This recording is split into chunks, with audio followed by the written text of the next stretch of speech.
1,00,000 രൂപയുടെ ഫോണോ? എന്ത് കാര്യത്തിന്? ഫോണെന്ന് പറഞ്ഞാൽ നമുക്ക് ഒരാളെ വിളിക്കാൻ പറ്റണം, അവർ വിളിച്ചാൽ നമ്മളെ കിട്ടണം, അത്രയല്ലേ ഫോണുള്ളൂ. എന്തിനാ വെറുതെ ഇങ്ങനത്തെ ഇതൊക്കെ ഉണ്ടല്ലോ, ഇതൊക്കെ ഓരോരോ പൈസയുടെ ഞാൻ ഒന്നും പറയുന്നില്ല. ഇത്രയും പൈസ മുടക്കി വണ്ടി വാങ്ങേണ്ട ആവശ്യമുണ്ടോ? വണ്ടിയെ കൊണ്ടുള്ള ഉപയോഗം എന്താ? ഒരു സ്ഥലത്ത് നിന്നും നമുക്ക് മറ്റേ സ്ഥലത്ത് എത്തണം, അത്രയല്ലേ ഉള്ളൂ. അതിപ്പോൾ ഒരു ചെറിയ വണ്ടി ആയാലും വലിയ വണ്ടി ആയാലും കയറി ഇരുന്ന് പോകാൻ തന്നെയല്ലേ. അതിന് ഇത്രയും ലക്ഷങ്ങളും കോടിയും ഒന്നും മുടക്കേണ്ട ആവശ്യമൊന്നുമില്ല. അയ്യോ, ഇവിടുന്ന് കഴിക്കാനോ? ഇവിടുന്നാണ് കഴിക്കാൻ പോണത്? ഇവിടുന്നാണ് കഴിക്കാന്ന് പറഞ്ഞത്? ഇത്രയും പൈസ ചിലവാക്കി ഇവിടെ നിന്നൊക്കെ കയറി കഴിക്കുന്നത് എന്തിനാ? വീട്ടിൽ ദോശമാവിരിപ്പുണ്ട്, ഞാൻ വേണമെങ്കിൽ നിനക്ക് തോന്നുന്നു, നീ പറയുന്ന കറി ഞാൻ ഉണ്ടാക്കി തരാം. ഇത്രയും പൈസ മുടക്കി ഇത്രയും ചിലവാക്കി ഇവിടെ നിന്നൊക്കെ കഴിക്കേണ്ട ആവശ്യമുണ്ടോ? വീട്ടിൽ പോവാ.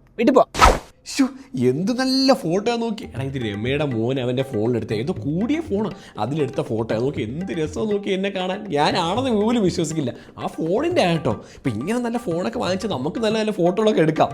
സുധാകരൻ്റെ മോനൊരു പുതിയ വണ്ടി എടുത്തു. ഓ, എന്ത് വലിയ വണ്ടി. ഇങ്ങനെ തിളങ്ങി അവനിങ്ങനെ പോവാ. അപ്പോൾ എൻ്റെ അടുത്ത് വന്നപ്പോൾ എന്നോട് ചോദിക്കുക, അങ്കിളെ കയറുന്നോന്നു. ഞാൻ കയറി ഇരുന്ന് നോക്കിയിട്ടോ. ഓ, എന്ത് നല്ല വണ്ടി. ആ ഇരുന്ന സീറ്റിൽ നിന്ന് കാറ്റ് വരിക, കാറ്റ്. കഴിഞ്ഞ ദിവസം രമയും മക്കളും എല്ലാവരും കൂടെ ഏതോ വലിയ ഹോട്ടലിൽ കഴിക്കാൻ പോയിരിക്കുക.